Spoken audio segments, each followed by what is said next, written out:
Γεια σας, είμαστε στην Αθηναΐδος 14 και έχουμε να φτιάξουμε ένα τζάμι το οποίο το έχουν κάψει με οξύ. Όπως βλέπετε, το κάψιμο είναι αρκετά μεγάλο.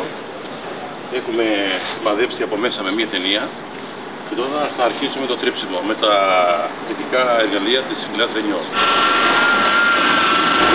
Όπως βλέπετε, σιγά σιγά η ζημία αρχίζει και υποχωρεί. Και όπως είναι αυτό το μάτι, θα γίνει όλο. Θα σας δείξουμε σε λίγο. Βλέπετε το τζάμι σιγά σιγά αρχίζει και καθαρίζει. Φεύγουν τα μεγάλα καψίματα. Όπως βλέπετε αρχίζει και γίνεται λίγο.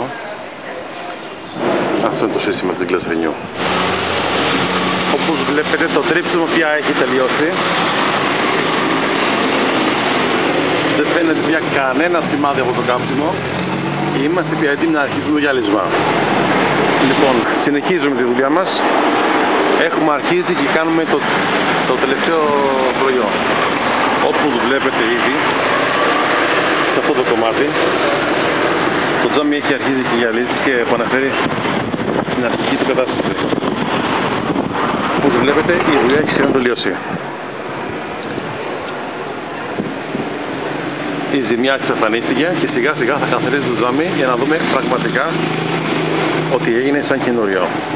Είμαστε στην οδό Αθηναΐδος και βλέπετε το τελικό καθαρισμό. Πια η ζημιά έχει φύγει και η βιτρίνα είναι έτοιμη.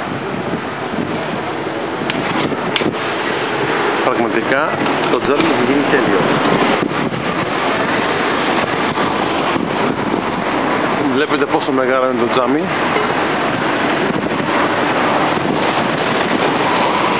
Και το κόστος αλλαγής θα ήταν πραγματικά πολύ μεγάλο.